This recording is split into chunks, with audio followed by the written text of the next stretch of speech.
we have Addison Pollock here today, the Director of Community Engagement for the AARP Indiana, co-presenting with Stephanie Reese, who is the leader of the Indianapolis Volunteer Group, co-leader of the Indianapolis Volunteer Group. So let's give them a big hand. Thank you. Thank you so much.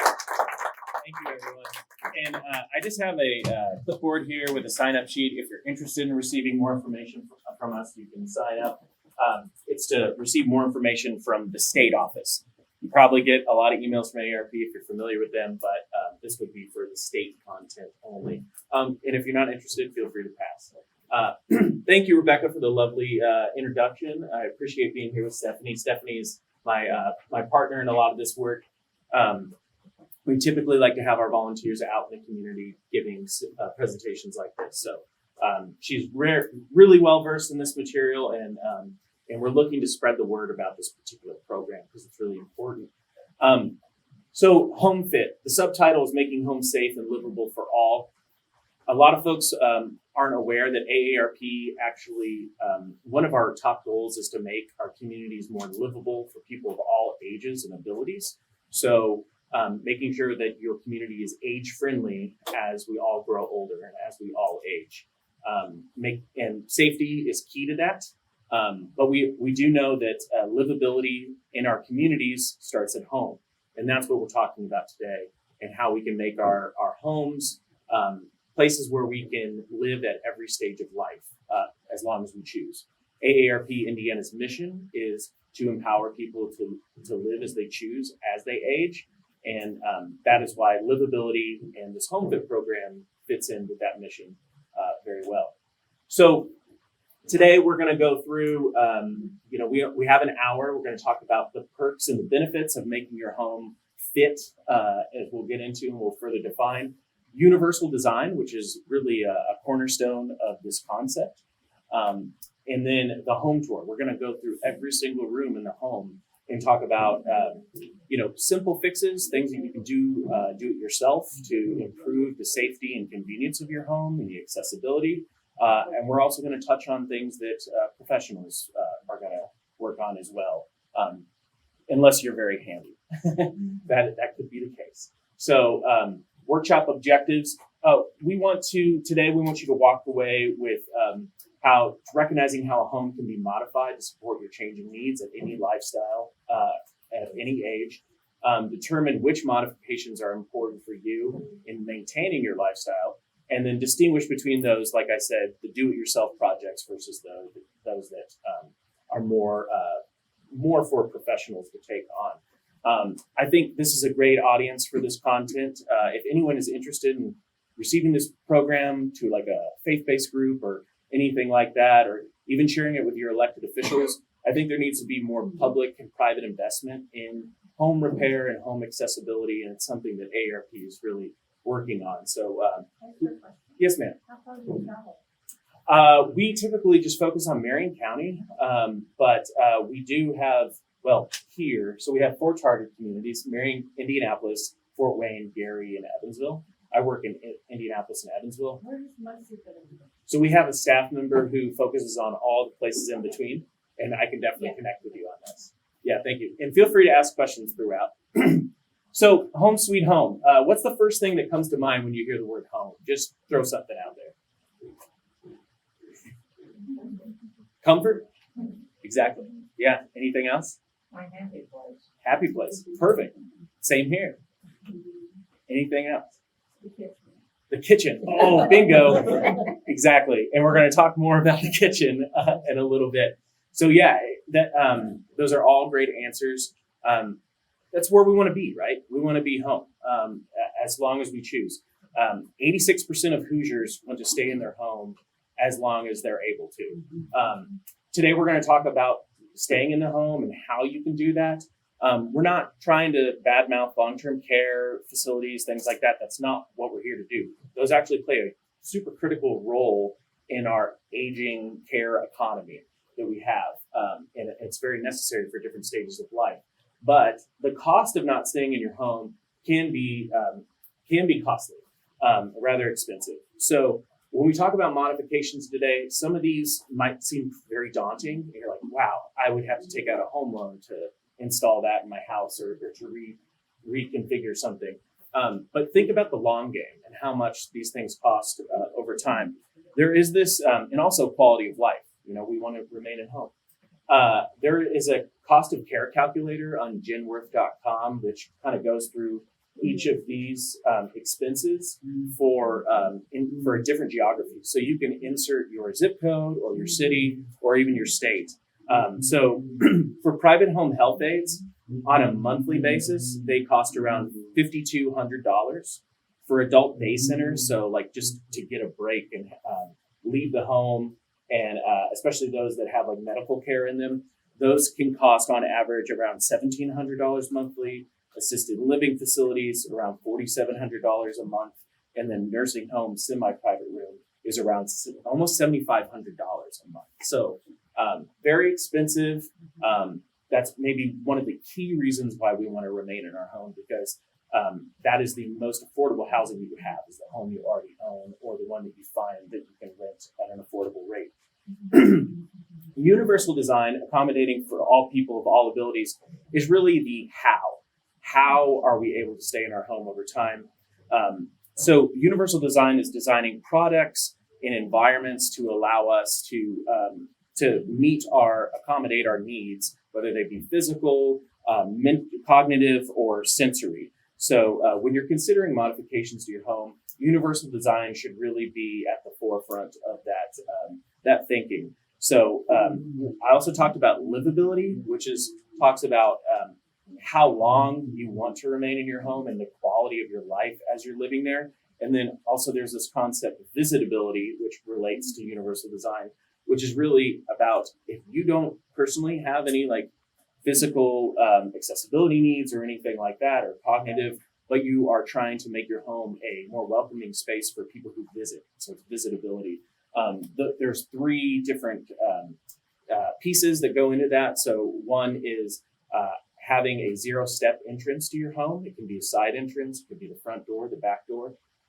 Making sure that you have walkways, doorways that are at least 3 feet wide, so 36 inches, and then making sure that you have a bathroom on the first floor that can allow for someone who uses a mobility device to navigate that bathroom. So that's a really important sort of like pillars of visitability, and it's very much there's overlap with the universal design. So one quick audience reaction. What's your reaction to this home?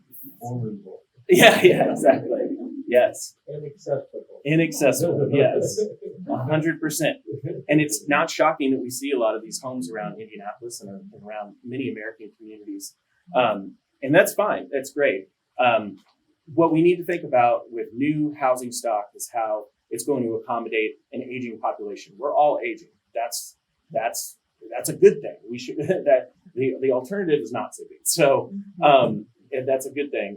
But when we're thinking about our current housing stock, we need to think about ways we can modify it for our needs. So I'm going to hand it off to Stephanie to take the exterior, and I'm just going to sit back.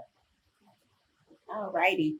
I do want to say I'm just so happy to be here with you all today. This is probably one of my favorite presentations for AARP, because it really, when I originally received the PowerPoint, it changed my life. I never looked at my current home the way I look at it now. And each time I do this presentation, I see my home differently every single time that I do it. So the information that we're going to share with you, I just implore you to go back home and really walk around your house and ask yourself, is my house as safe as what I think? Because I found out what I thought was my perfect forever home. I sold one home and decided, okay, I'm going to purchase another home because I'm going to get everything I want. I want the office, I want the basement, I want this, I want that. And I'm like, woohoo! And then guess what? I'm on campus one day and I have this fall, and I literally fell so hard that I injured my knee, was in like that body cast for probably 6 to 7 months, and my life changed instantly. I still hadn't gotten to this home fit. I'm just trying to figure out, how do I get up all of these stairs, because I couldn't. How do I even get to the basement, because I couldn't. How do I maneuver myself around? I'm single, I'm by myself. How do I make this work? So again, I'm excited to be here with you today, because I really want you to go home and take a look at your home. And if you are have family coming over, like I always share, and I'm going to share with you throughout this presentation, when my dad comes to visit, we had a couple of falls, and it's like, oh my goodness. So not only do I have to look at my home for myself, now I have to look at my home for when people come to visit. So again, so happy to be here with you for today. So let's look at the exterior. When we're looking at the exterior of your home, always ask yourself, when I pull up, am I parking at the street level? Am I going into a garage? What does that look like? How am I going to get into my home? And I say that because modifications to your home may have to happen. Now, here we go. I'm telling you again, I'm in my perfect home, right? I go and decide I'm going to put in a new driveway. I mean, all my neighbors are coming by. Woo, that's the best driveway in the development. Who did you have put it in? I'm loving my driveway. I'm skipping up and down my driveway until, here we go, what? The fall.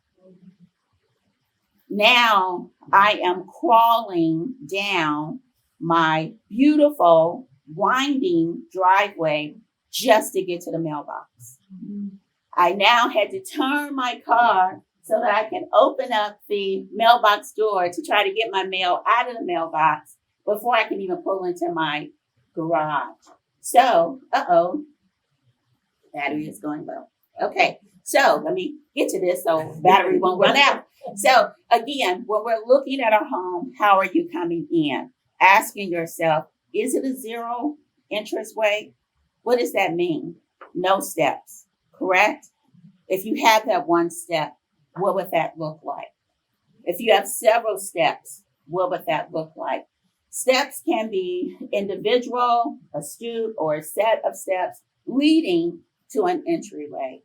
Then when you have your steps, we have to think about walkers. Walker steps are modified to have deep treads and shorter risers. Again, no steps, zero steps is what we look for. But if we have steps, let's ask ourselves, how are we going to enter the home if we have steps? Why is this so important? Here we go again. I got tons of examples. My poor dad comes to visit me.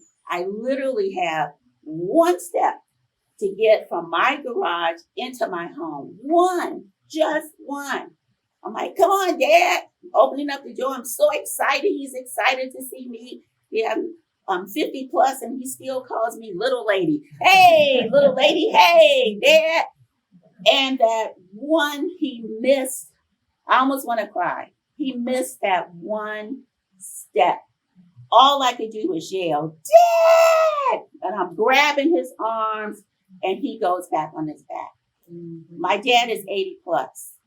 So I'm totally freaking out. So again, let's really think about our homes and think about the steps and think about, well, if I have steps, what can I do?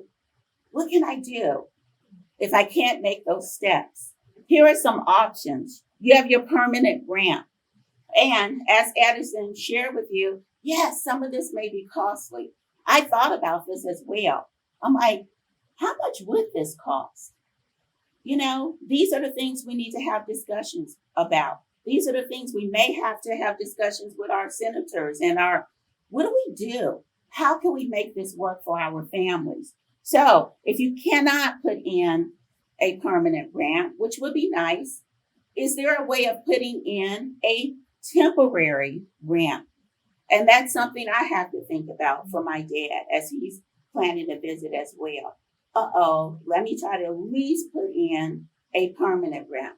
And then I wanted to make sure that the permanent ramp has handles. So now I'm looking into, okay, what would this look like? What would this cost? And I want to practice going up and down this ramp, holding on to those handles just to make sure anyone who visits my home should be able to come in with ease. Have we even thought about any of this, anyone? Have we thought about it? Yeah. Guess what? I'm loving that you said no. Yeah, only a few hands went up. And trust me, I didn't think about this either until I started doing this presentation. So this wonderful home that I love, I'm going to stay in it because I only have about 8 more years to pay for it. But I keep telling myself I have to make it suitable for me as I'm aging 50 plus, and then for my family who comes as well. And I totally forgot about the threshold ramp. Let me hurry up.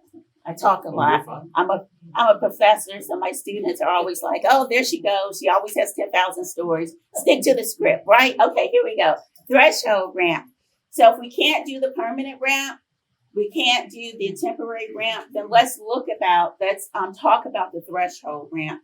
And further into the presentation, we're going to talk about the doors and the side of the doors as well. So when you're thinking about those threshold ramps, ask yourself, are you walking up that ramp? Are you rolling a wheelchair into that ramp? So, and again, we're going to talk about doors, but I always want you to think about the big picture. So we're going to get a threshold, but what comes next? Guess what? If we can't get that, what else can we do? An ideal for limited space. This, yes, you will probably have to get a professional to do. Where can that ramp go if you have a wheelchair? Does it have to go in front of your house? No. Can it go to the side of your house? Yes. So call out someone professional and then be careful, because that's what I always tell my dad. With aging, you always have people out there that's going to try to sell you something you don't need. So get a couple of contractors and have that conversation, and or ask around to say, hey, this is what I'm thinking about. Has anyone done this before? Are you with me? Yes. All righty. So again, think about the lifts and where would that go and where can it be best suited for your home? Let's see. Is that you or is that me? That's still me. Okay. Oh, yes. I'm next. You're next. Okay. Exterior lighting and address numbers. Outdoor lighting. This is so important. Having that address. Why do you think it's important? Why do you think having your house all lit up at night? Why is that important? You got it. If you have to call 911, they should be able to find you. Or if you live in a development like mine, they force us to have lights, and you get $25 fines if they're not on. But that's another subject. But yes, we want 911 to be able to find us. So making sure that you have entryway lighting. Ask yourself, is the address lit? Sometimes the address is only on the mailbox. So have you thought about, do I have an address? Do I have numbers on my actual home? Could they find me? And then, you know what else? I read this in preparation for this. Who can get in? Can they even get in your home? So now you may have to think about, who has a set of keys to my house? How fast can they get here? And or if you're like me again, single, by yourself, do you have a lockbox? So that if the EMTs, 911, anyone has to come, will they have the capabilities of being able to get a key out so that they can get into your home? So we are only on like slide 13, and I can see your head shaking. So I'm excited we're here, and I already know you're going to go home and relook at your homes. I'm going to hand it back over to Addison. Thanks, Tiffany. All right. Appreciate it. Yeah, so now we're moving in the home. And I know technology can kind of drum up some fear and some anxiety about like, well, I don't know if I want to mess with that. I'm not here to convince you that you have to turn your home into a robo home, but there are ways that you can incorporate technology to make things a little bit more convenient. I, for one, I can control my thermostat. I got a smart thermostat from AES after they conducted a free energy audit. I can control that from my phone at a click of a button. Sometimes people have lights that turn on without having to get up from their seat. You can do that with the radio. There's all sorts of timers and just smart functions that you can incorporate in your home to make it a little bit more functional and easier for you. So anybody here have smart features in their home?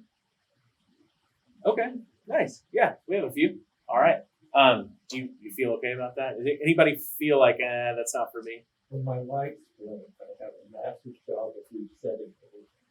Okay. All right.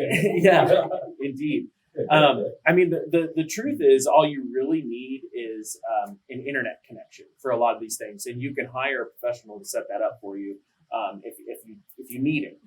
That's why ARP kind of advocates for smart or for high-speed internet, for telemedicine, social connectedness, but also for these like smart home features. This is all the things that like a Google Home Hub, like little tiny screens, or like a Amazon Alexa can help with. Turn on and off the TV, play music, control lights, appliances, make shopping lists. Like I said, adjust thermostats, even lock and unlock your doors. You can buy smart locks that you can kind of program into. So really interesting stuff. Some good food for thought. And the fun thing is you don't have to be an expert to set it up. You can hire the experts or have a friend help you with it. Just some low-hanging fruit. Those are what those green stars are for. You can have light timers. You're probably familiar with the light timer. My parents have had a light timer on their end table in the living room as long as I can remember. And it always turns the light on at the same time in the evening, just for security reasons. But also just so they can see where they need to go. Motion activation. So if you're going through the hallway, the light might sense that there's movement and will turn on. And then light bulb choice. I actually have a light bulb above my rigged up above my sink so that it turns on every single night at like 8 p.m. There's a light bulb that you can buy, and it stays on for 2-hour increments, 4-hour increments, or 8-hour increments. And you just kind of set that and screw it in, flip it on when you want it on, and then it'll turn off after 8 hours. And it'll just do that in perpetuity until it burns out. So some really interesting stuff. There's a lot of features out there like that you can utilize. And with that, I'm going to throw it back to Stephanie for the entryway doors. Alrighty. That went quick. Yes. Alrighty. Oops. Entryway door. So as I share with you, you're going up the ramp, you're trying to get into your home. Now we have to get through the doors. So when we are looking at the doors, and I'm going to read this because I want to give you the correct numbers. This doorway, and I actually went to Home Depot just to see what it actually looks like for myself. And I thought, wow, this is pretty interesting. So when you attach this to the door, it actually opens up. Listen to this. You're not going to believe this. Number one, it should be at least 32 inches to allow for a wheelchair. So when you're looking for that attachment, ask yourself, am I picking up the right one? This is why I want to be accurate with my numbers. Yes, to be able to what? Swing open. Yes. Also, I'm going to read this to you as well. The height should be at least 80 inches. 80 inches. So what just happened? I think it's the projector. Do you want to be able to plug? Is it the computer or is it I think it's a projector because the computer's plugged in. Okay, there was a cable to plug that in. Okay. Let's see here. Well, while we're getting that, Yeah, we I don't want to keep prolong rolling. it. I'll just still give you these numbers, just in case you want to write these numbers down. If you're not sure, Does it have if a cable? it is not, then we have the suggestions in the information that we brought with us. So make sure that you're looking for that as well. The hinges that we should see shortly actually make the door open as wide as possible. So when you're actually pulling that door open, it pushes itself out So then it opens furthermore. So when you're looking at those hinges, what I would suggest you do is look at where that door is going to open and then ask yourself, do you have enough space? I know sometimes in the entryway, you may have stairs there. I know in my home, I always use that as an example. I have stairs. So when I'm actually looking at those hinges, I'm asking myself, let me measure where that door is going to swing, and will it swing where the stairs is at? And as long as I have a clearance, then I'm fine. Okay? All right. Also on our door, if your door does not have a glass panel,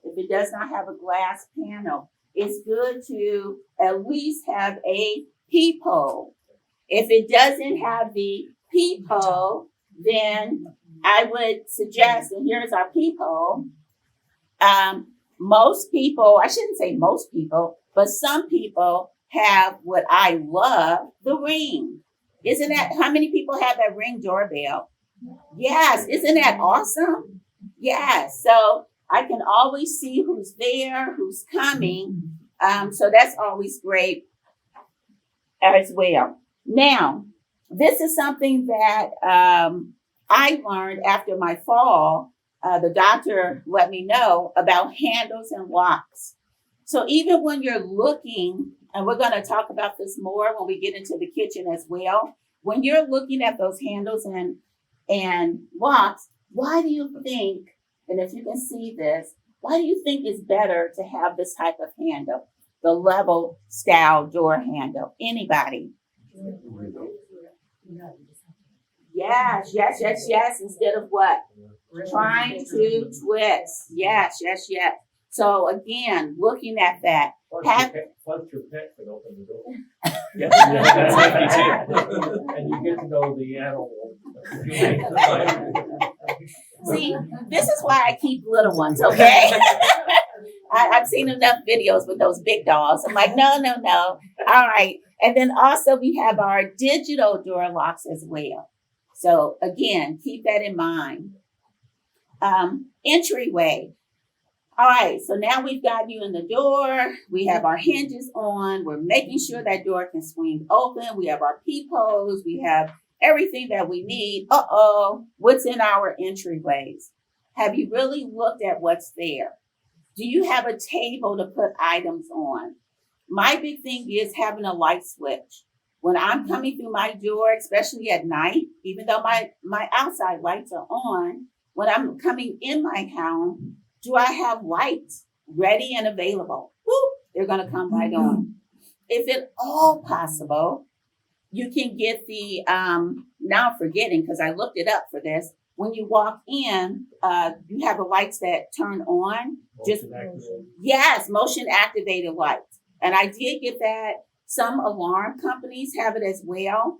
And because my dad is in Florida and I want to keep an eye on him because he's by himself, I put those motion lights in his home as well. So some security system, alarm companies have those as well.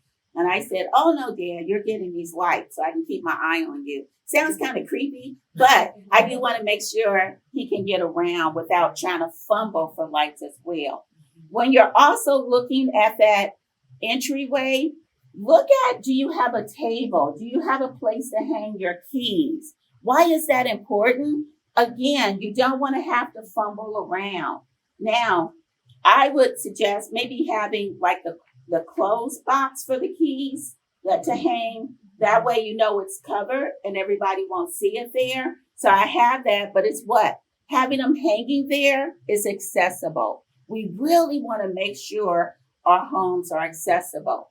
Now, what if you get home and you're fumbling, can't make it, you're trying to get your boots off? What is something else great to have? What? A bench so that you can sit, be able to take your shoes off, hang up your jacket, hang things there.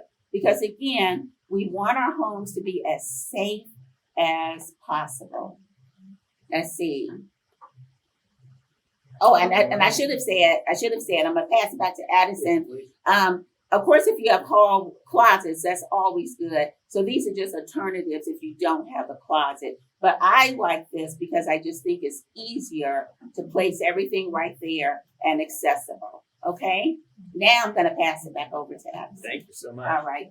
And we have 15 more minutes, so I'm going to kind of blaze through this. But as we were talking about earlier, the kitchen is where folks like to congregate. It doesn't matter how many rooms you have in your home. You could have the most glorious living room in the universe.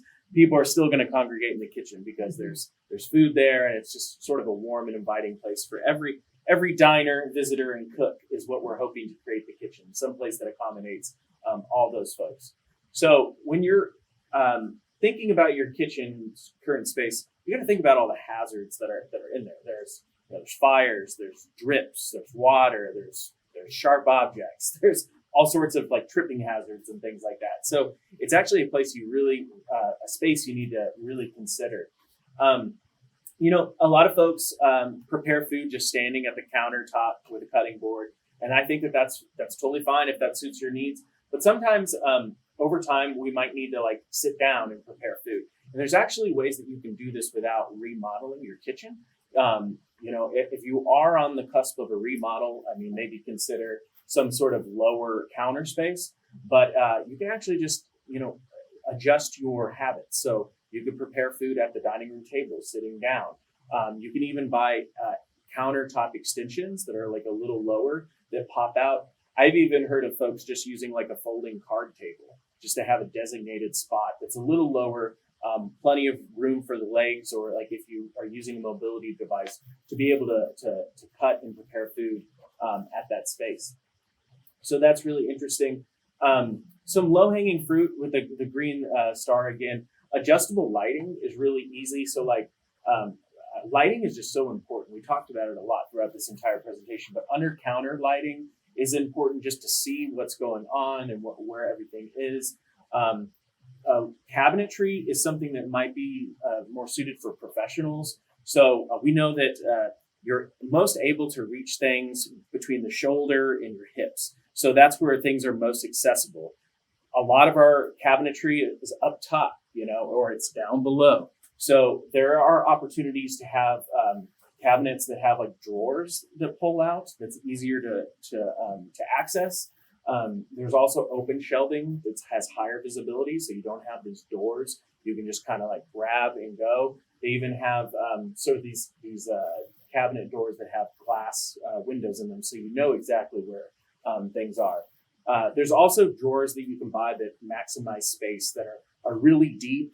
I actually have a drawer in my kitchen it's a new drawer, and it keeps like utensils or on top, and then it kind of under that you can push it back and there's knives underneath. So it's really cool. You can maximize the space in many ways and make it more functional for your needs.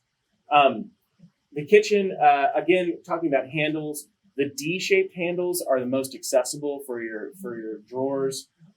That's the best for grip and just easier to use. Also faucet types, the lever style are really important because you can, use your elbow, or like if your hands are dirty. They also have like the tap or like the sensor ones that turn on. Again, this is something you can just hire a plumber to install really quickly for you if you know exactly the one that you need. Kitchen appliances. So I'm going to start with the microwave. How many folks have their microwave above their stove? I'm not shaming you. That's totally cool. It's kind of a hazard because you're pulling hot food out from a tall space. Really, it's not the most convenient, but it's the countertop microwave, or actually the safer versions. They actually even make drawer microwaves they can be embedded in your cabinetry as well. These lever or these like French door style fridges are great for access as well. That way you're not swinging like a large door out. It's more accessible. Those are more common these days. These you don't see as much, but the two-tiered dishwasher and the stove, that's easier for accessing like things at a higher height, again, between the shoulder and the hips. so you're not bending all the way over, which is fine, but it's definitely more accessible if you have sort of that two-tier. One other thing in this graphic, which is important, are the burners on the stovetop. When you turn on the burners on an older stove, they're typically in the back of the oven. That's not the best because you're reaching across hot plates and things like that. Most ovens these days come with them out front, and they typically have fonts that are a little bigger, a little bit more visible, and sometimes they even light up to show you that it's on or off. So just another safety consideration when thinking about the kitchen. All right, the bathroom is also really important, so I'm going to hand it over to Stephanie. All righty, and I will be quick. Okay, bathroom. So when you're thinking about your bathroom, the first spot we want to talk about is your shower, and thinking about the shower options. We'll talk about the commode, the height of the toilet, and then looking at the bench. So again, when we're looking at that shower, it is just like the steps coming into our home. Is it 0 steps? Do you have to step in? Do you have to step out? Asking yourself, how many times have you stepped out? Or at least I know I have, and water's everywhere, and you what? Do a slide into, and you're trying to catch yourself. So having that 0 step. You also now have the doorless showers where you can just walk straight in without any type of doors, and or the shower curtain that you can just push back as well. When we're looking at the toilets, I don't know if you all have tried those new toilets, and they're called chair toilets, which are cool. Oh my goodness. The height of that toilet makes a difference. How many have that lower toilet and you're trying to bend down, get your knees down, and you're killing yourself, and or you're falling into the toilet because it's so low, especially, out. So looking at those toilets, again, the height of them should be the height of your chair so that you can comfortably sit down, okay? Let's see. If you don't have that, then there are some options. We can put the commode chair on top of that toilet. They'll also give you handles to be able to grab on to either sit down and or raise yourself up. And then, of course, going in and out of the shower, now you have those benches. Some benches are installed permanently. Some of them you can have them where they can pull up and down as well. But the goal is keeping ourselves safe. Having the grab bars, looking at where your toilet paper roll is at. Do you have even something close to that where you can pull yourself up on? What's behind the wall when you're installing them? I know for myself, mine was installed and it wasn't installed into one of the like 2x4s and that's some studs. Yes. And I was like, are you kidding me? Are you kidding me? So having to replace that. That was exciting. Yes, it was exciting. Yeah. Well, anyway, I got to hurry up. Addison's going to kill me because I talk a lot. So anyway, having those bars within your bathroom. Let me see. I'm going super fast. I'm forgetting where I'm at. Holidays are coming. Holidays are coming. So what happens when holiday come? Some families come together and you need to ask yourselves, what does my living space look like? And I even include dogs because dogs are part of my family. So when you're looking at even your rugs and your carpet, is it steady? Do you have those strips underneath that's going to keep that rug safe? Looking at your windows, if you have blinds, are there any strings that children can even run into? Even though this is a 50 plus crowd, we have what? Grandchildren that can come by. And trust me, as an educator, I'm always thinking of choking hazards. So think about all of that when you're looking at your living space. Wheelchairs. Is your furniture set up that a wheelchair can easily get in and out? So again, really take a look at your homes. Is there something that can fall off of the table? if someone is trotting through, one of those little young people are trotting through your home, can something fall off of the table? Again, can you trip? Where are your tables? Do you have enough space?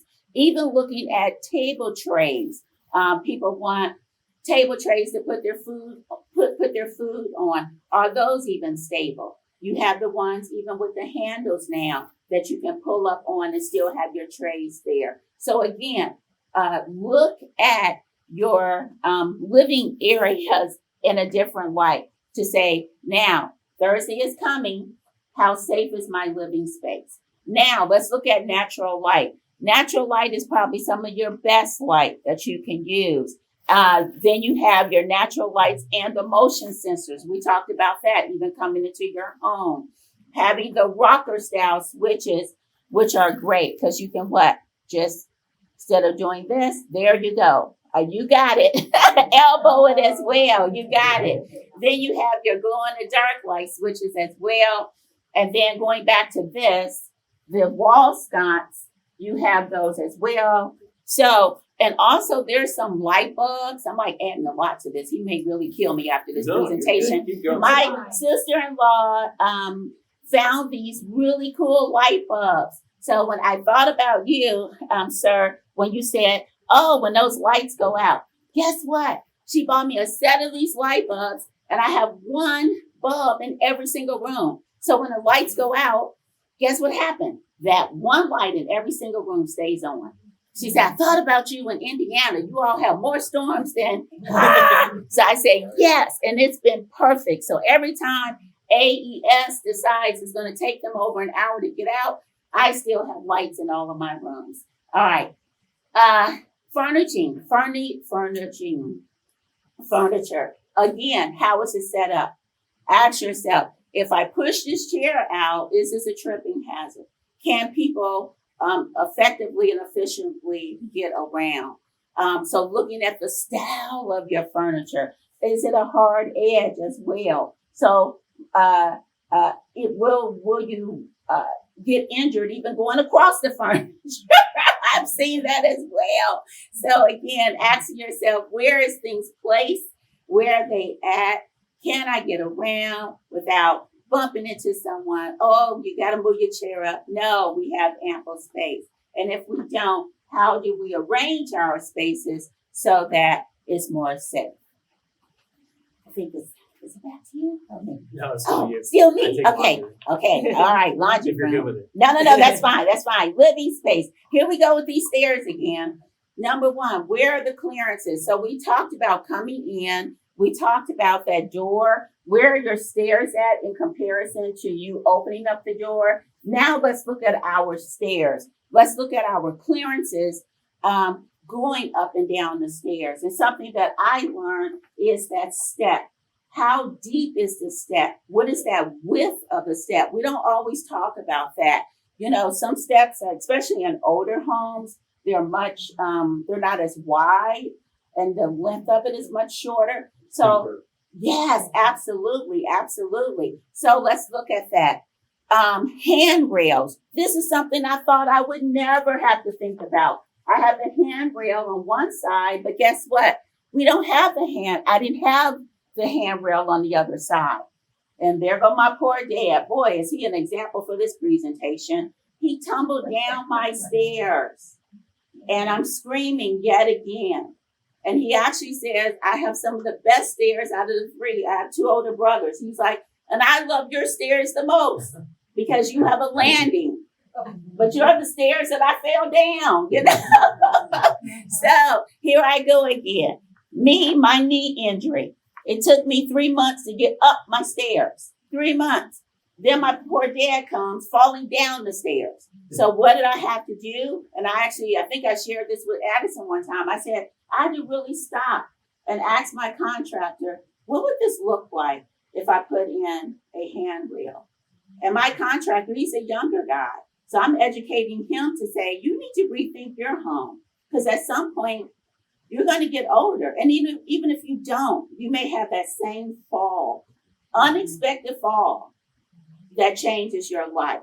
So looking at, now we have our handrail. Do you have sensor lights Can you even see going up and down your stairs? Do you have treads? Now, I love rugs. I love carpet. So I do have those step treads, but I have a rubber mat, that really heavy rubber mat that holds it, that holds those treads down, making sure that you're safe going up and down the stairs. If you have runners, are they secure as you're going up and down the stairs? Are they not just matted down, but they also have those bars that go across those runners as well? So is that safe for you as well? And then, of course, you have your riser covers. Please, please, please measure those. Measure those. I think the last thing would be lights going up and down. I feel like I'm missing something. I did the carpet, the night lights, the threads, the runners, and the riser covers. So just something to think about as you're going up and down the stairs. The lights at the bottom and the top of the stairs are really important. Yes, that's what it is. Yes, having them there, if at all possible. And those are kind of nice because you can find those pretty much at any hardware store that you can even, I didn't know they were at the dollar store, but you can just plop them on. Absolutely. For sure. Okay. And then stair lifts are also an alternative solution. Like if you need assistance getting up the stairs and you might be living alone, it's always something that's, a valid option. It is something that would probably require a professional to help you with, but definitely something that you can purchase. Just really quickly, the laundry room. Laundry room, it's most ideal to have that where you're removing your clothes, or putting on clothes, just having it very accessible. But a lot of times our laundry rooms our washer dryers are not on our main floor. It's not like, I think in Britain, that's more of a common thing. As like a space saver. They don't really have basements, but the laundry room is typically located in the basement, especially in the Midwest.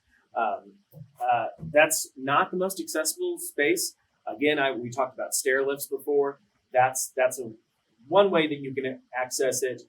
Another way is if you do move the laundry appliances to the main floor, and if that's not an option, you can even invest in a laundry service, which is always better, just to maintain that sense of independence. But just looking at the laundry room to make some easy changes. Having a laundry basket on wheels is great, just for, again, ease of move and access, a nice space for folding clothes and hanging clothes, just making sure that it's well organized. They do sell these appliance boosters, these sort of pedestals that they sit on. They can be used for storage, but more importantly, it rises up your appliances so that you can easily access what's in there. They actually make appliances that are both washer and dryer combined in the same unit, which is a space saver if you are thinking about moving these to your main floor. So just want to make sure that I got everything there. Yep, definitely. So we're just wrapping up here. So next steps, just consider 2 quick fixes that we talked about today that you might want to incorporate in your home or one of a loved one in the next 3 months to a year, however you feel. We have plenty of the guides on the back table. It's illustrative. It looks exactly like this presentation, and you can actually order more online, which I'll get to in just a moment. You can order those at aarp.org/homefit. They're free. You can order a hard copy. You can also download a digital copy. AARP Livable Communities is just our Livable Communities program. This talks about not only making the home more livable, but our community. Think about if you're not able to drive, what are our alternative transportation options that we have in our communities? What are our housing options that we have? What if you don't want to live in a single family home anymore and we need just different housing types? That's kind of what we talk about with AARP Livable Communities. It's that quality of life, but also just the functionality of our communities. This HomeFit AR is actually an app. If you're into tech, you can download this app from the Apple App Store, and it connects to your camera on your phone, and you can hover over a room in your home, and it will give you suggestions on how to make it more home fit. So some really cool things there. Occupational therapists, the American Occupational Therapy Association, great network of professionals that can help with making your home more home fit. Actually, we had OTs help design this guide. And then certified aging in place specialists. These folks are there's a certification that builders can apply for and become certified for. So if you just go online and internet search, Google certified aging in place specialist Indianapolis or whatever community you're in, you probably have someone in your area who can come out and give you some quotes and recommendations. So some really great things. Here's everything we covered today. Here's our contact information. This is my contact information. This is our other volunteer co-leader, Audrey Turner, who's not here today. But if you want to take my email address down, apollock@aarp.org, I'm happy to get back with you. We can give this presentation anywhere. We can also get you hard copies. I do have business cards, yeah. Yep, and I can leave some behind. Yes, yep, like Jackson Pollock. So. Who's my great uncle? Just kidding. No, I'm just kidding. Yes, ma'am.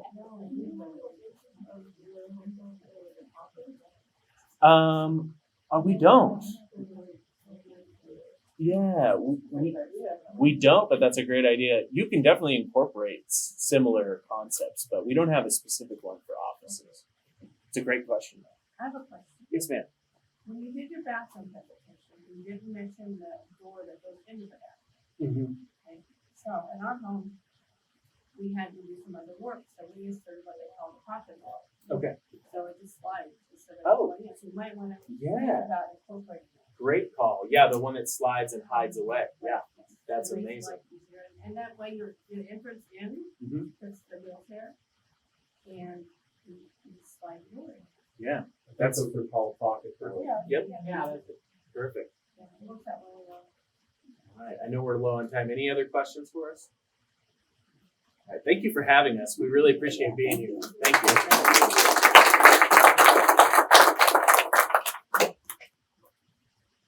Thank you so much, Addison and Anytime. Stephanie. What questions? Any other questions for them or any? I know when I've attended one of these presentations before, I think it was the kickoff presentation, right? At Yes. University of Indiana. Look at the Indianapolis. Yep. University of Indianapolis on the south side.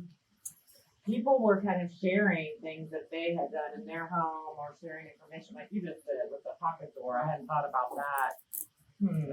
That's a good idea, actually. Okay, anyway, for my own home, I'm thinking, It makes a big, huge difference. yeah, I think I didn't have enough place for it. That's another time. So if you guys had any things that you've done or wanted to share or had questions about, any tips, and also any providers you utilized who were good, the other words, honest, yeah, reliable, all that. Yes, sir. Yes, Mr. President. Oh, you probably have a lot to share. I was curious, this initiative that they are taking Yeah. really stepped it up. I think it's wonderful. Oh, thank you. Are you working with any of the things like the upcoming home show, which will be in the spring? It's funny. The AARP Missouri has had like a booth at the home show before, and they actually have like physical, tangible home fit type things that you can touch and feel. So that's a great suggestion. Yeah, we've never done that here. Like Ball State has an architecture department. Oh, right. Yeah, And absolutely. Yeah, we have a building called the Occupations Department, sure. and they encompass lots of things that used to be there, that are now named like economics is no longer there, but it's named something else. Right. And would be good for incorporation. Yeah, absolutely.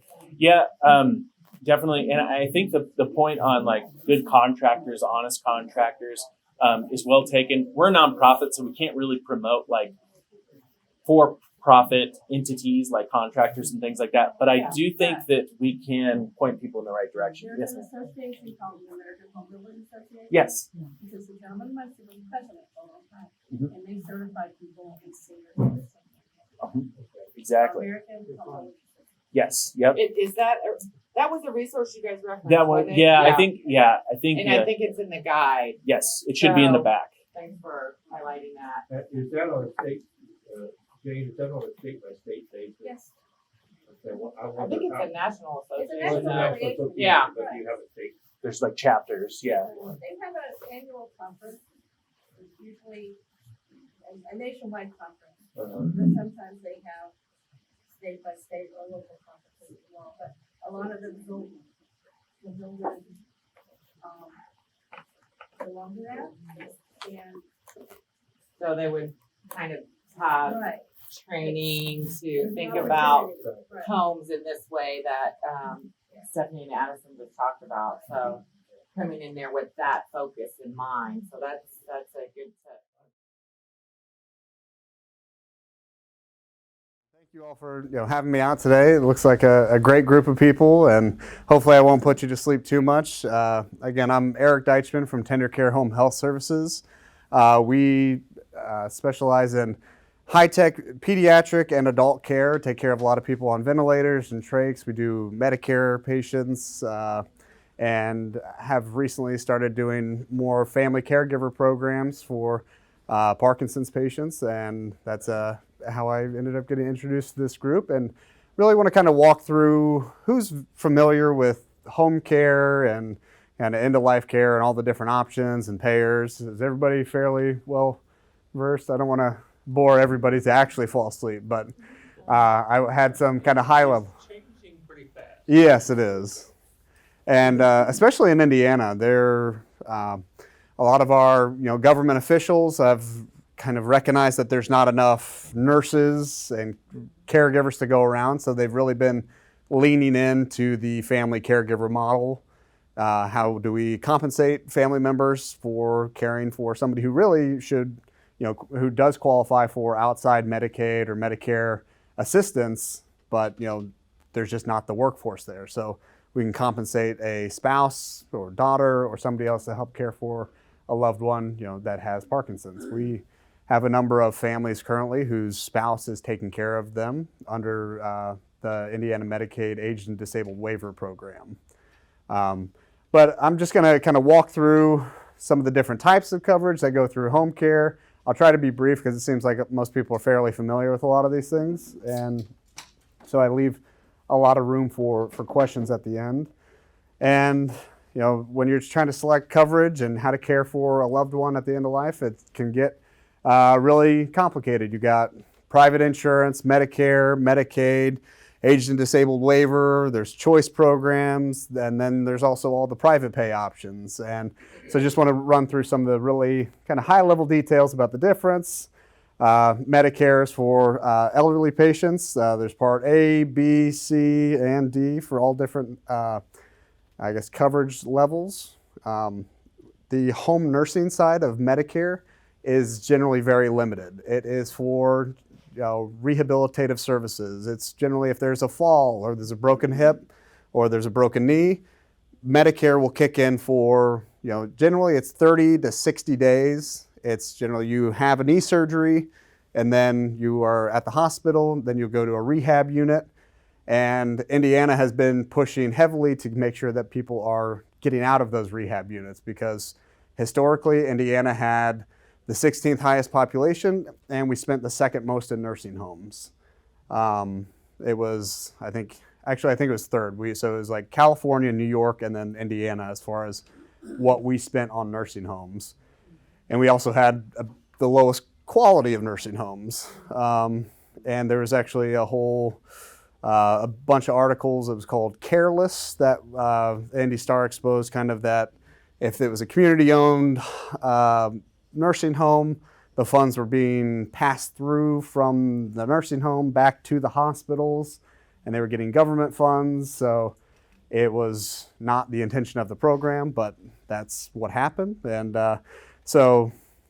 and getting a little bit off topic, but that's so Medicare home health is generally short term, and that's when you would really look into, for the Parkinson's patients, would look into the Medicaid programs. Hospice is covered under Medicare, and Home hospice or just inpatient? home hospice generally, yeah. And then Medicaid is generally for low-income individuals. There is a kind of a misnomer. I'll get to it later, but I figured I'll just touch on it now. you don't qualify as a couple. So you say your spouse gets Parkinson's. You don't qualify as a couple, or as a household, you qualify as an individual. So that you don't go bankrupt and trying to provide end-of-life care and take care of your spouse, you can actually sign all your assets over into your spouse's name, who's going to care for you. That way you can apply for Medicaid and get the services you need without losing your house and all of anything that you've saved up in your life. So that's what we've seen a lot of people doing. The Indiana Medicaid Specialist Group here in Indiana specializes in that sort of kind of asset transfer.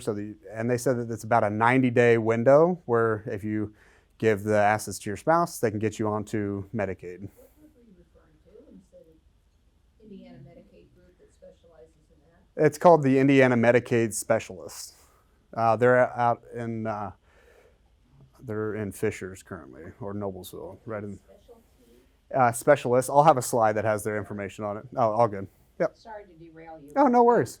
There used to be what I thought was a spend down. So what you're saying is by transferring your assets to your spouse, Right. you as an individual don't have to get down to what used to be, $3,000?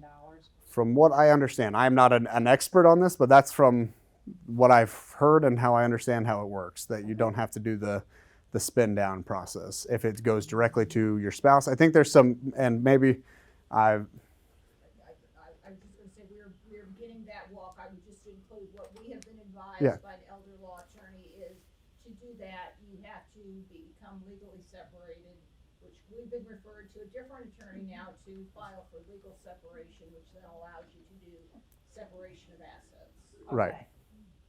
So, and there's a lot of things like that. So you don't have, there's a lot of intricacies to that. I'm newer to that process, so I'm not going to claim to be an expert on it. I just know that we've had a number of families that have come to us looking to be able to be a family caregiver. We do that program, and then we also do the Medicare nursing side of things. So if there is a fall or other things, we also have nurses that you can refer to.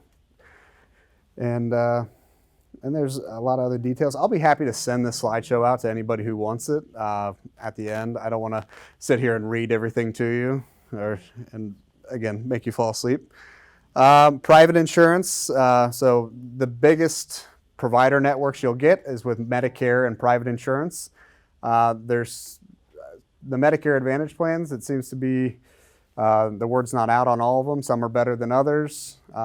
Generally, generic Medicare has the widest provider network of all of them, because even as a provider ourselves, there's some Medicare Advantage programs that just, they, at the end of the day, are insurance companies that you're having to deal with, and they're trying to make a profit a lot of times, or generally. And so sometimes they'll approve something and then they won't pay it to the provider, or they'll not approve something at all. And with Medicare being the intermediary, it's generally, it's been a lot smoother. There's just a basic process. You qualify, you don't for services, and we can provide them and we get reimbursed. It's actually a pretty smooth system. Generally, the Medicare Advantage plans can have higher copays and deductibles, and again, a lot of times they have a negotiated price with providers, whereas Medicare is just a flat, it's the same price for everybody. But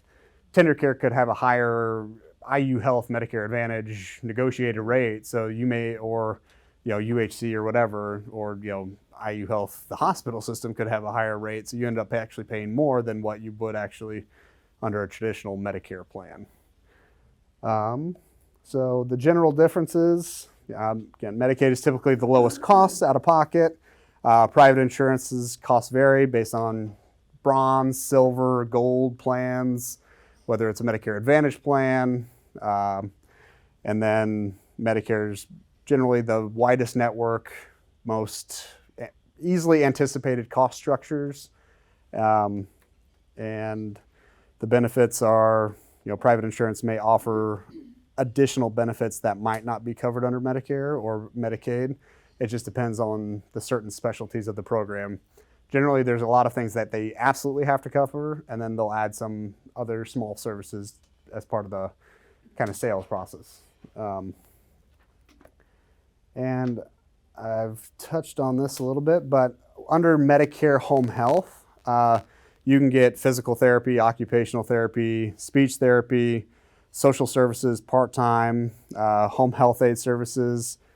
Durable medical equipment is covered under Medicare home health episodes. So if they try to make you pay, or somebody who's making you pay for Medicare home health equipment or supplies, that's part of the episodic reimbursement model of Medicare home health, and it's covered by the providers, or should be. I know there's other things. Beds generally aren't covered, and some other long-term equipment needs. Those can generally be covered under some of the other Medicare waiver plans to help with the transition. The home modifications, I know SECOA is big in on that as far as helping get ramps installed. I think there's roughly a $30,000 a lifetime limit for home modifications that is covered under the SECOA. I think it's the agent disabled waiver, or it's one of the waivers where that's covered. And I think SECOA actually helps contract that out currently and is one of the providers of those services. And Medicare is currently the biggest subsection of home health, so there's generally a lot of providers for those short-term types of visits.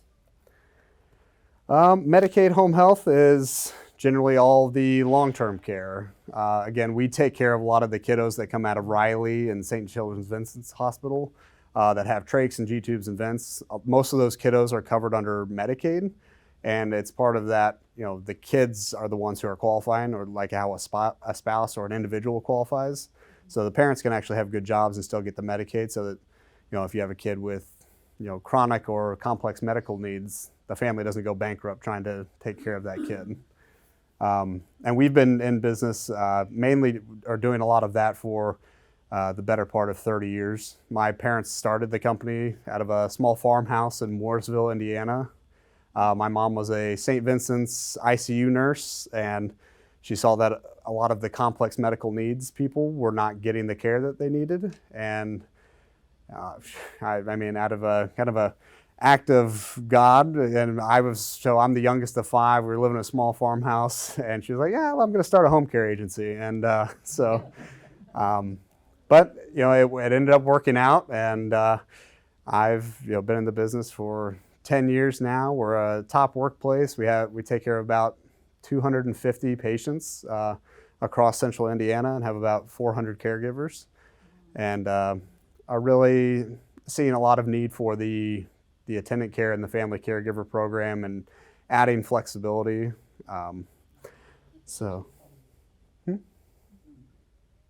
Did you used to be Tender Loving Care? No, that's a different agency. Okay. Yeah.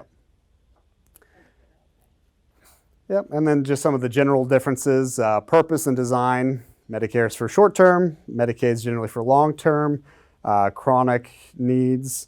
Coverages vary, and Medicaid is a state-run program. So Indiana Medicaid is completely different than Illinois and every other state. So it does make it more difficult for providers to branch out to other states, and that's generally why private pay home care and Medicare home care has become the biggest, because Medicare home care is standardized throughout every state and every country, so big providers can go in and out of states and not have to worry too much about the different regulations. But with Medicaid, it's kind of a whole funky new animal for each one. And Indiana was I think it was ranked towards the bottom of home care, but honestly with the new FSSA directors, and there's been a whole shift towards home-based care over the last really 6 years, and that's so I do government affairs. That's been a lot of what we've been doing, is pushing for additional flexibilities with Medicaid, additional funding for Medicaid, because it was just, we couldn't pay people enough to, if they could make $18 at Starbucks and get premium benefits, and they were paying us $20 an hour and saying, yeah, go help everybody who needs care, there just wasn't anything there. So we did a lot of advocacy work trying to get additional help. I know AARP had done a lot of advocacy work as well, because nobody wanted to drive their own car around town taking care of people when they could go work at Starbucks and get premium benefits, or a crew car wash who's got $18 an hour posters all over Indiana. I guess does anybody have any questions about what I've said so far? Please interrupt me if there's anything I say that is wrong. I'm definitely am not the expert on all things, but I've been doing it for a long time. So and then just want to say some of the different types of care. So there's the different types of coverage, and then there's the different types of care that you can get. I've touched on some of these briefly, but we've got hospice care, palliative home health, nursing home, assisted living, respite care, and then we've got the family caregiver program. I'm sure there's more in there. There's other therapy and rehabilitation programs, but I've got a specific time allotment, so I want to make sure that I just hit on the main ones. So hospice care is end-of-life care. It's really focused on making sure that somebody who has an ailment that they're going to pass, that they have a peaceful and smooth transition at the end of life. We've worked with a number of agencies, and we currently don't do hospice, but there's definitely a growing need for it and need for quality people doing that. There are some facilities that do hospice. After kind of hospice is palliative care, which is really focusing on comfort. They may not have a chronic or a condition that's going to kill them, or that where they may pass away in the short order, but that they are not going to get better, and they want to make sure that they are in as comforted as this place as possible. There sometimes can be home health and palliative care working together. Generally hospice and Medicaid, there's a lot of these things that they don't always mix together where you can get them all at the same time. Sometimes if you switch into hospice, you no longer can get home care, because then they'll call it a duplicative service. So there's you'll definitely, if you're working with anybody who's going through this process, make sure that they're communicating with their SECOA case manager. They're talking about the different options, because as you transition from one type of care to another type of care, you may lose some of the services that you're getting versus what you were getting on another one.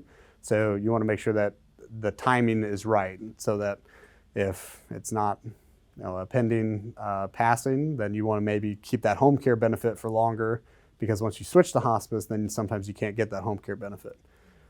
And it can get very complicated, and there's also, if you have multiple different payers, and those, the biggest thing is when you can't duplicate is when the state or the feds are paying for it. They don't want to pay duplicative services. So that's when you see the transition. But if you have private insurance and Medicare, then there may be other things. Or if you're private paying for a home health aide or an attendant caregiver, you can obviously have a lot more flexibility on those. Again, home care, I've hit on this a number of times already with the other slides, so I'll switch to the nursing home care. Again, in nursing home, it's generally somebody who requires 24/7 care. And this is really where maybe the Indiana nursing homes got in a bit of a pickle, where they were putting people into nursing homes and keeping them there, stating that there wasn't a maybe home care option, and so people stayed in the nursing homes for longer than they should have, or then they maybe didn't get better, or they fell, and then they just stayed in nursing homes for much longer than they needed to. But nursing homes include physical therapy and a lot of assistance with daily activities. Assisted living, generally much less acute, just generally needing help with daily tasks around the house. Potentially, is there a fire? Sprinklers going off. It's getting toasty in here. But yeah, so assisted living. The kitchen's probably the freezer door. Oh yeah.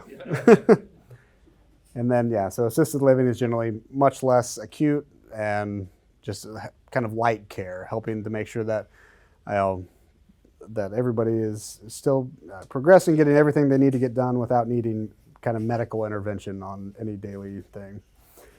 Respite is big, especially for family caregivers. It's generally covered by Medicare or Medicaid, the waiver program. I know aged and disabled, you can get respite services qualified for. A lot of times you can get respite nursing or respite home health aid to just come and relieve you and help give you that rest. So anything in respite care, it's about resting for the caregivers.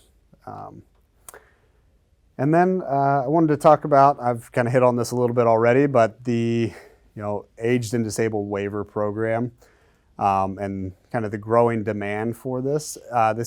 So family caregivers can be paid through the aged and disabled waiver and also structured family caregiver. The aged and disabled waiver program generally can pay for more of the services or pay the family caregiver more, I guess, money for the services that are provided, where the structured family caregiver is capped, I believe, on a monthly basis. We do the aged and disabled waiver program, so I'm not going to go too much into the family one. I know that the structured family caregiver or the family supports waiver generally has a lot more flexibilities, whereas the aged and disabled waiver program, you have to clock in, clock out, get the authorization, coordinate the schedule with the SACOA case manager to make sure that there's not duplicative services and making sure that the care is being provided. We currently have, and how I got to be here, we have a wife who is taking care of her husband, and he has Parkinson's. She was very familiar with the home care space, and when she found out about the family caregiver program, she was like, I wonder if I can get him onto this program so that, again, we don't go bankrupt, because I know this is going to take a number of years and he's going to continue to degrade over time, and I want to make sure that I'm there for him, because I can't continue to work and pay for another caregiver based on my income that I'm making. So I know that I'm going to have to be the person who's providing this care. So she got her husband onto the aged and disabled waiver. She's now providing, I believe, 40 hours a week of attendant care, about $14 an hour. She's a full-time employee with tender care. She qualifies for health insurance, dental, vision, life, 401k match, PTO that she can cash out, because we had always done nursing, and we didn't. There's some people that will do kind of contract employees for family caregivers, but it didn't sit right with us. And we might, if you're going to work for us, you're part of our family, and we want you to be on, have all the things that all of our employees have. So we've actually just started this program in February. We've gone from 0 to 80 families in the last 6 months, and just didn't realize that there were that many people that needed the service. What's the qualifications for that particular job? The attendant caregiver is a non-skilled position. So you would go through our class, where you'd have to be CPR certified, and then we would do skills checkoffs with you. But that's pretty much it. I know they were looking for this skill class that was a step below a home health aide, so that more family members could do it. Because we were training family members as home health aides, but it's about a 2-week process. Full-time 2 weeks is about 60-something hours to become a home, or 80 hours to become a home health aide. So the state was like, well, people need to get onto these services now. They can't, they're taking care of their loved one. Not many people have, 2 full weeks that they can carve out to become a home health aide. They need the help now, and they need to, get on the program and be able to start that. And at what stage does the patient need to be to qualify for that? They need assistance with 2 ADLs. That's the baseline for the program. Everybody's a daily living. Yep. And can you give a few examples of those? I believe, feeding, getting dressed, commuting, Yeah. I'm not a caregiver. I need other people to, chime in and help me out. Eating, dressing, bathing, toileting. Right. Floor, can't remember the rest. Yeah. There's a, Basic life. right. The things you have to do to take care of yourself. I'm getting confused Okay. and just wanna make sure I'm getting it clear, because there's two different types of caregiver in-home program. One is family, but it cannot be the spouse, and maybe you're gonna get into this, but a family member has to live there. Mhm. But what you're defining is the structured family caregiver program where a spouse can get paid. No. So this is the aged and disabled waiver program. A spouse can be paid to do it. And honestly, there's a lot of confusion around the program. Like we're working, with the government affairs work that we've been doing. We're trying to get a lot more clarity on the program. But yes, you can, as a spouse, So provide the with care. this program that you're describing, then, are you stating that if a spouse wants to be their full-time caregiver and their dependent has the ADL qualifications, that they would come to become an employee? Right. For example, for you? Yep. Okay. Yep. And is there a place, because again, Socoa has pointed me and said, here, look under the Indiana government website. That's not very helpful. Stared at that numerous times when they put me on hold for 45 minutes. Oh yeah. You can't Yeah. navigate it. You go, We let's, need a support group for those of us who. Right. well, but everybody who has Exactly. somebody with Parkinson's Yeah. needs to know this, because everything that everybody gets hit with is flipping overwhelming, and that's a tactful terminology. Yeah. And it really is. And Well, Yeah. this is relevant in a sense. The funding for this, which is through the state of Indiana, mhm. is it going to time out? So it's got matched dollars with the feds. It's 2-to-1 match on Okay. federal dollars. Is it going to be reviewed and possibly abandoned? I don't believe it's going to be abandoned. After a lot of the conversations I've had, it sounds like this is something they're leaning into, and this was a solution to the caregiver issue that we were running into. And how can we participate in advocacy so they don't lose sight of this? Yeah, I think this is kind of front and center for what they're doing. So I don't think that they're going to be losing sight of this. But I'll let you know. I'm going to be meeting with the Home Health Association director. It'll probably be the week after Thanksgiving, but we're getting ready for the next legislative session. So making sure that really there's no nefarious bills. It's more of a defensive session, so that maybe the hospitals or insurance or whatever, that aren't trying to gut any program or shift funds from a program or And this is create not- restrictions. This is it's not exclusively tied in with Medicaid, it's just tied in with Medicare and. So this is Medicaid. This is the age and disabled waiver. Yeah, Medicaid. Waiver is Yeah. Medicaid. Yeah. Okay. Yeah. So But I think, and I'm not sure if you know either, but I feel like there's slightly different qualifications compared to what I would call regular Medicaid. I feel like people can qualify for this even if they wouldn't. right, for they can. regular Medicaid, Yep. if I remember right. That was going to be my next question. Yeah. Yeah. I'm there with you, John. I've had to deal with this, so that's. Yeah, and honestly, yeah. So, and this is what, and I've talked to Tarek at Socoa, where they're really trying to retrain a lot of their care managers because there is such rapid change. I think they're helping care manage about 38,000 people.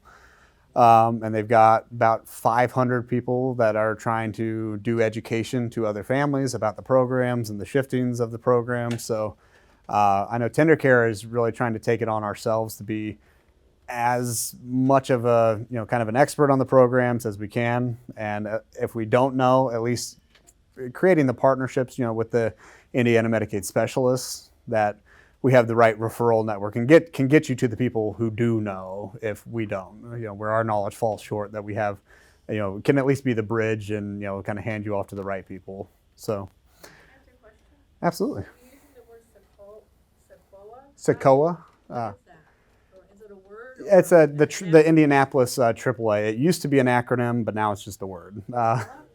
It's CICOA. Central Indiana Council on Aging. There are, You have, Yeah. I'm in a different. we're in a different county, so it'd be your That's area fine, but at least I aging know what it agency. is. your area agent. Or Yeah. our area agency on aging, there Right. are AAAs, every county, or groups of counties there's have what, one. there are 10 different agencies in the state, 10 or 11. We had them at our last meeting. Yeah. Okay, so that's, Yeah.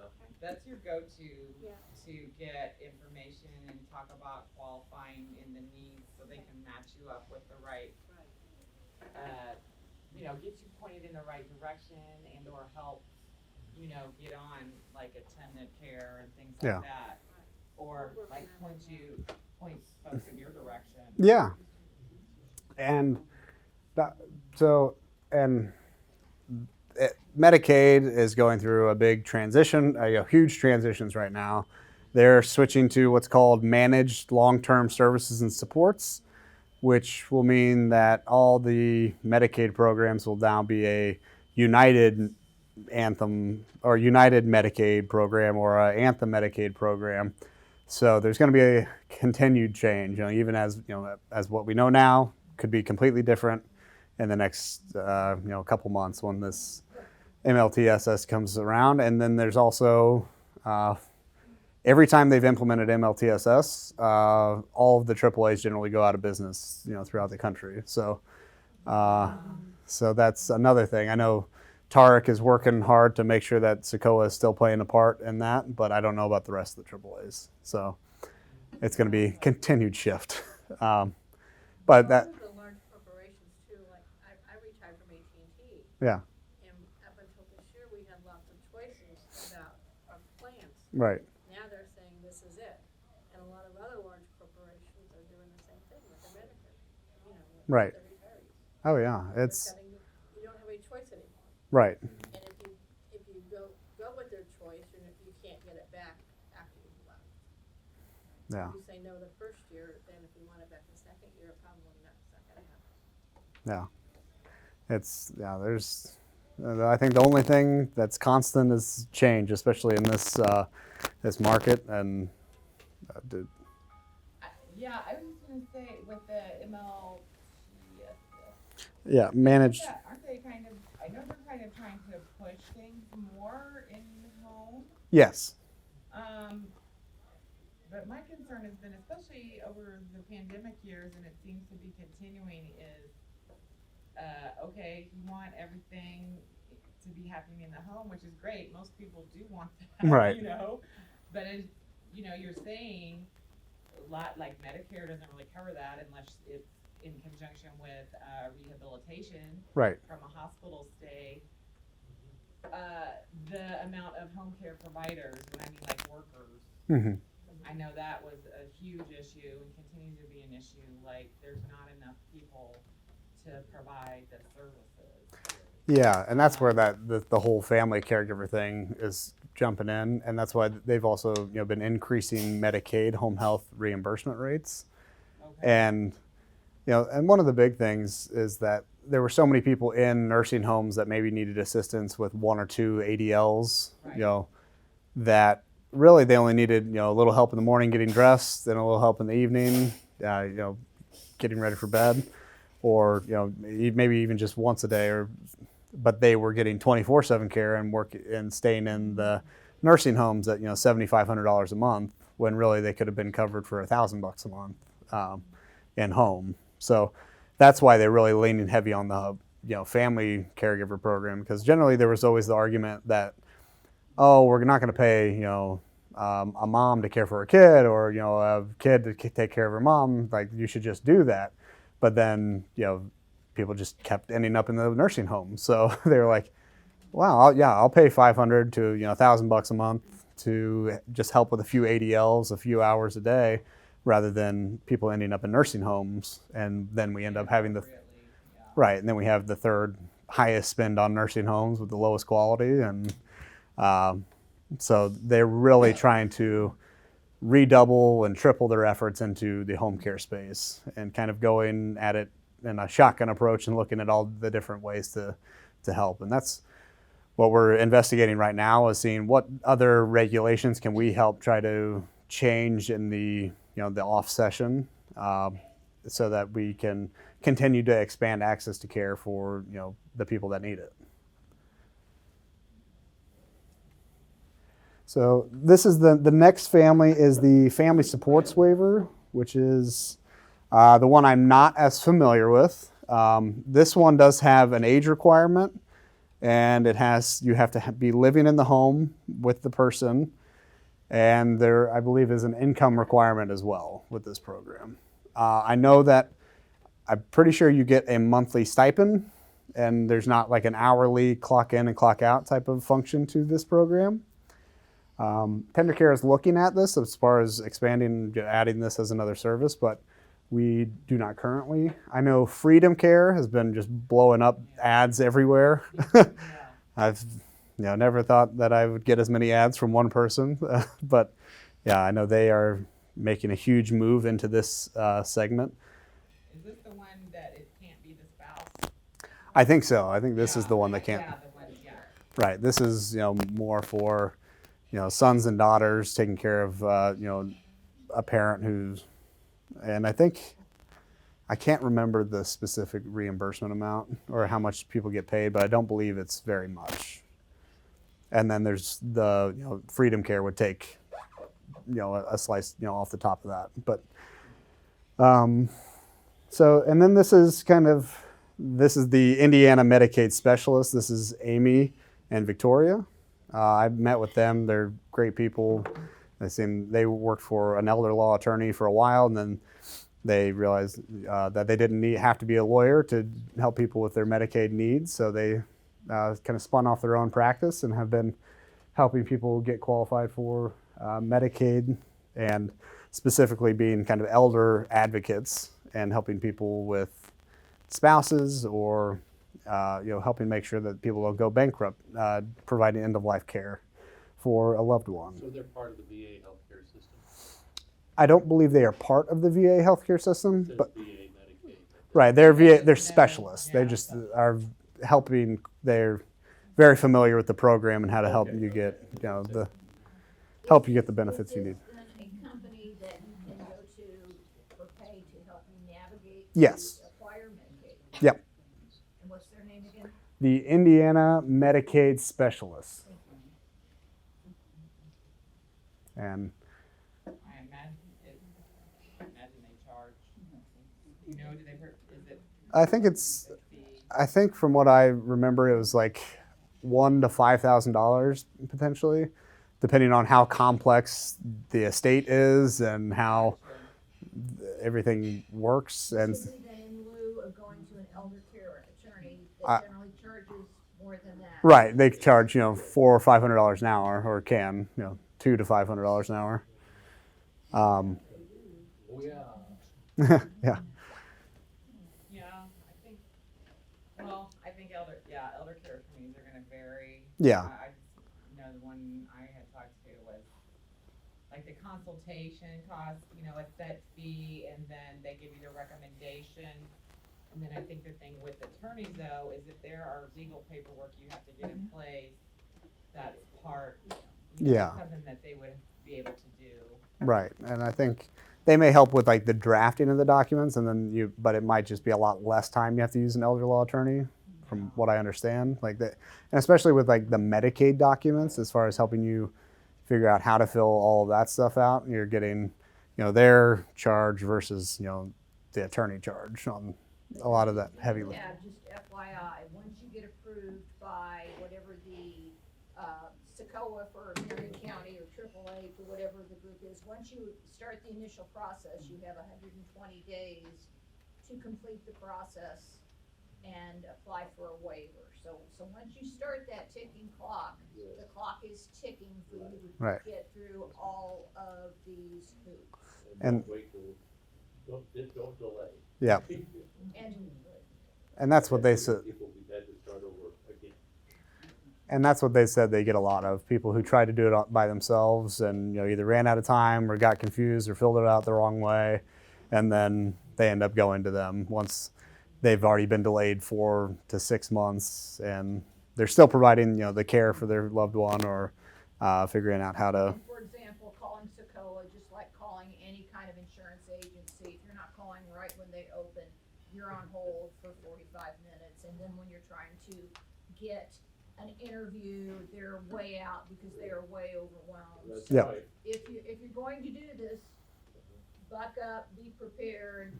Yeah. Jane, this is not true in all of the different agencies across No, the state. but, I I've had mean, experience. Because there are certain, Yeah. I will often tell somebody, because actually Lafayette, Indiana, that area of agency, they respond quicker. Do you have any children that live within this time? Well, I've been known to, okay, use that address. Huh. Yeah, that's a good point, Yeah, I mean, because obviously Marion County, you're gonna have, yeah, you have, the population's bigger, so there's gonna be more. Right. Socoa is now telling you that they can't be caseworkers over you. That now they send you lists of, here's a list of caseworkers, research them and pick one. Yeah, I know they've been turning away a lot of people. Yeah.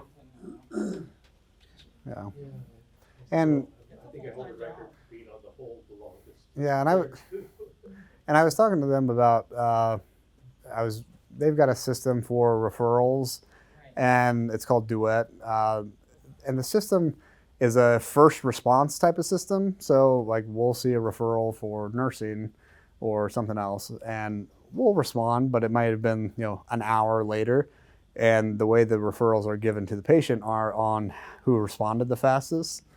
So they're not actually allowed to make the recommendations for like the best provider. They can just show you who said that they had staffing. So I would just recommend you, if you get a list from them, look at the companies and who it is, because sometimes you'll get a personal service agency that has taken on an attendant caregiver who's really got a lot of skilled needs, and they don't have any nurses on staff, and then they're not audited like a home health agency, so they've historically been able to do those sorts of things without a lot of repercussion unless they got reported to the state. But a lot of times it's just people that don't know that, and that doesn't get.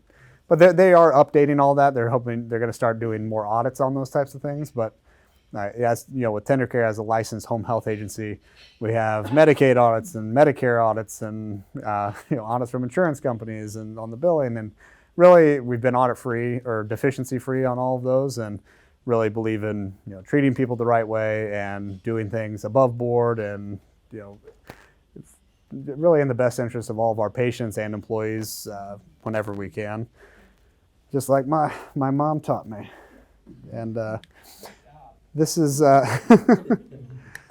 and my mom is still the CEO and president. She is shifting into retirement right now, but still very active and really kind of the heart and soul. I should have a whole slide up here about her, but She's a hero. I will. She really is. I think about the crazy days of the first couple years of that, with us having 5 young kids and trying to start this and in a heavily regulated industry, and it was pretty hectic, but I think it's a pretty amazing company and help a lot of people. I feel honored and blessed to be a part of it. So I pulled this off of the Medicaid Specialist website. This is just some of the common myths that they like to highlight. Medicaid is only for the poor. Many middle-class people are enrolled in Medicaid for aged and disabled, and considered it a valuable resource to spare their families from financial burden and having to provide their long-term care needs. And I can't tell you how many people I've talked to that have either paid privately or gone through hundreds of thousands of dollars in end-of-life care, and then they find out about this later. They're like, well, can I get a check for all that? Like, I just blew through everything I saved my whole life, and the nursing home has a policy against my life insurance policy, and they're gonna take every nickel that I've ever had. So yeah. Real quick, my financial planner told me it was his goal to never have any of his clients go on Medicaid. I was completely financially, I knew nothing about finances. Our specialist recommended palliative care, and the very first visit, the palliative care doctor came out And I said, it's my goal to keep my husband at home for the duration of our normal lives. Right. And he said, well, you can't do that without going on Medicaid. And I said, well, I really don't want to go on Medicaid. And he said, well, let me tell you what, you need to swallow your pride and go on Medicaid.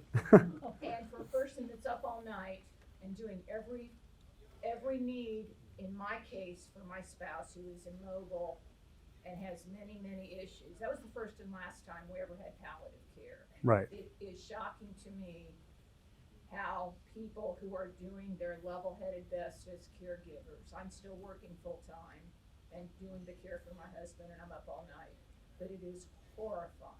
Yeah. What you get to go through trying to navigate this system for yourself. But then Yeah. we got an elder law attorney who also told us, you don't wanna go on Medicaid, spend down your money. Bull. But we've been horrifyingly misguided Oh yeah. at an extreme toll. Yeah. And I'm just throwing that, cause I thought Medicaid, that was for the poor, you don't do that, but yes, if you have a loved one with chronic needs, you have no choice. Right. It's like you're going to end up on Medicaid either way, whether you spend every nickel you have to end up, caring for them to keep them out of a nursing home, which, they're going to go after every asset you've ever had. Then, you could have been, paid to focus on caring for them so they could live a better, healthier life at home. And so. But you can't go to an elder law attorney, because our financial planner brought one in who told us, you want to pay down and just start spending your husband's assets. I said, that does not make sense to me. Yeah. But for a while, I went along with it. Another elder law attorney that we've just now gotten to said that was the old way of thinking. But be aware up front. Right. Because when you don't know, you think you're paying. Oh, yeah. I paid good money for that horrific advice. But it cost us dearly. Yeah. I would say an elder law attorney is helpful, who is knowledgeable and experienced with Medicaid. Right. Because things have changed. And that was the old school way of thinking. Right. And there's like provisions for spouses. Right. Like you spoke at the beginning about, old days, you'd have to like sell your home and Right. all that. But, for spouses, so you don't have to do that. There's something called a Miller's Trust. Right. Yeah. So That's I think this making next sure one. that they're Medicaid knowledgeable, because I think it's helpful. This is their next one is about spending down your assets. Reading your mind. Yeah, you have to spend down all your assets to qualify for Medicaid. Medicaid is a state and federal partnership, and while you must follow their complex rules with proper planning, Indiana allows for individuals to qualify for in-home care, assisted living care, or nursing home skilled care while preserving their hard-earned assets. In spousal cases, it is possible to establish immediate eligibility while protecting assets for the healthy spouse. In single cases, you can protect at least 50% of assets depending on income, assets, and the cost of care needs. I didn't even let them know that I was going to be promoting them like this, so I'm going to have to text them after, so you might be getting some calls. Medicaid can take my house from me. You can keep your home as long as the Medicaid recipient, a spouse, or a disabled child live in it. There are other means of protecting real estate. Be sure you consult with a professional who specializes in Medicaid prior to transferring or selling any real estate owned by a Medicaid applicant. Monthly income is too high to qualify for Medicaid. While it is true that Indiana Medicaid Age and Disabled has a special income limit of $2,742 gross income per month, utilizing a qualified income trust, a Miller Trust, allows for qualification no matter how high the income or the number of income sources. Only the applicant's income is considered. The community spouse's income is exempt. Once I get Medicaid approved, I am set for life. Fact, Medicaid recipients are required to complete an annual redetermination to ensure they are still in compliance with Medicaid rules. Failure to report changes can result in loss of coverage. We assist our clients and several referral partners with the Medicaid redetermination process for a minimum fee. I have to change doctors if I am on Medicaid. You do not have to change doctors. Your Medicare or other supplemental health insurance always remain primary, and Medicaid will be the payer of last resort. And generally, and how you can do the other programs is that, Medicare does not cover, family caregiver stuff. So Medicaid is still the payer of last resort because it's the only one who covers that service.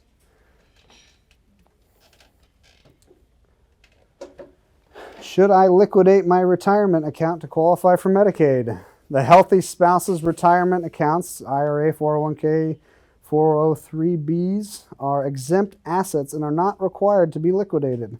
Consult with a professional prior to liquidating the Medicaid applicant's retirement accounts. You must analyze and weigh the tax consequences versus the cost of care to determine the Medicaid eligibility makes the most financial sense. Don't I automatically receive Medicaid at 65? No, that's Medicare. They work in tandem. Medicaid is a means-tested program that covers medical care, such as long-term home health care aids, adult day programs, assisted living, nursing home facility care, and now family caregiver programs. My loved one needs care now. I heard there's a 5-year look back. Is it too late to plan? It's never too late to plan to save a portion or sometimes all of your assets in Indiana, but you must follow all the Medicaid's complex rules. It is important to consult with a professional to review all your options. So that's all the Medicaid stuff. I've got some stuff about tender care. I know we're already at the 50-minute. I'll speed through these ones real fast. Very good. Yeah. So this is our first office in 1994. Yeah, we all lived out there. We had like 10 dogs and old farmhouse, giant wolf spiders. And that was a lot of fun. And my parents started it 50 years ago, or not 50, 30 years ago. Mom was working as a nurse. The first patient we had was a really interesting story. My mom had qualified, had submitted her application for a home health license. We went on a family vacation, and in the morning we were going to go out to the parks and go see all this stuff. My brother had said, "Oh, I want to go to the playground." She said, "Yeah, I'll definitely take you to the playground. No problem." We get back from a full day's of activities, and we're all piling out of this big van, and we're going to go have dinner. Everybody's hungry and tired, and my brother, who's the highest energy person, is saying, "No, you said we were going to go to the park today. You promised." And she's like, "No, I'm tired. I'm hungry. Like everybody's tired and hungry.